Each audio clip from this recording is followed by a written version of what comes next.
I was a director at a large corporation with a lot of people working for me and just getting literally inundated with hundreds of emails a day.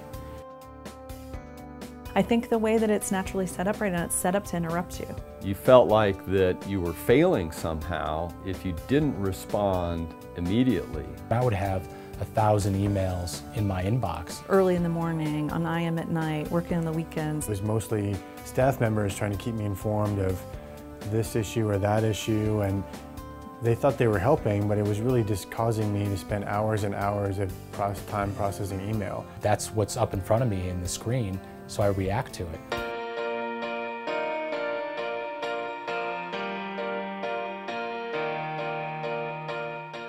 One of the numbers is $650 billion worldwide lost due to email and interruptions.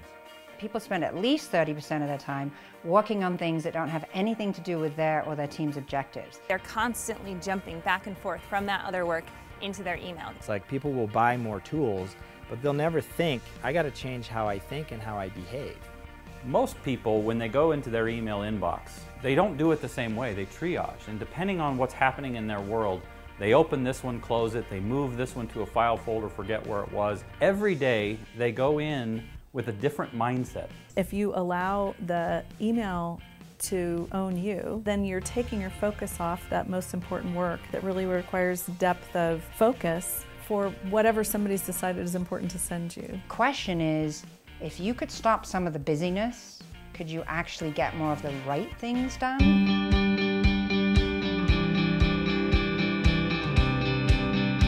The first thing is awareness, right? Without awareness, you can't change anything. When I talk to people and they're telling me they're spending 40, 50, 80% of their day on email, they don't necessarily see that that is their overwhelm. You feel like there's activity, there's movement, it feels good to be responsive and engaged in that way. When you tell someone you're going to go from doing email all day long to like in an hour here or 30 minutes here or 30 minutes here, and the rest of the day you're not going to look at email, that's like saying you're not going to drink coffee.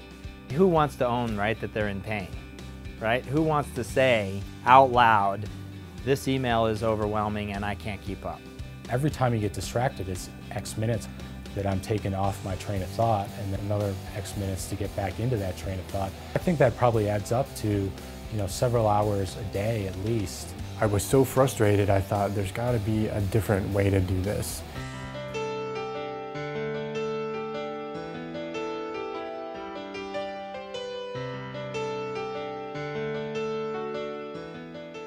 One of the problems with email today is that there is no leadership. What's missing with a lot of email is people have not created standards that their team aligns with. Leaders have to really think about how they operate in productivity and what they're modeling for their teams. There are corporate structures that are set up, performance reviews, hiring, inventory, procurement, but there weren't very many systems around information work or productivity. The fundamental problem that McGhee is trying to help people solve is without leadership, without standards around email, and without some level of accountability to doing it in a consistent manner across an organization, email will be a challenge. We get 24 hours, we get 7 days a week. We all get the same, so why are some people producing many more results in that same time period than others? Because of their systems. When I'm in this collecting point called email, I'm just using one process. It's called the 4 Ds. I'm either deleting it, I'm doing it, I'm delegating it, or I'm deferring it. When employees start seeing leadership, writing emails in a sort of a standard way that's much clearer, when they see them renegotiating emails that don't really relate to them and they distribute them or disengage from them, people start to go, oh, these guys are really serious about this. It was unbelievable for me because I thought, wow, here's a solution to the exact problem that I had. Too much email, not able to spend enough time to prioritize, to get in front of my work, to sort of stop that reactive cycle. We're supposed to manage design and construction projects. That's what we were created for, is to get projects done. We weren't created by the state legislature to answer emails. You have to take the leap and say, I'm going to try the boundaries, or I'm going to try limiting my email response time to these times during the day. You have to go and do it. for several weeks, and I think as you experience it, then you can really feel it.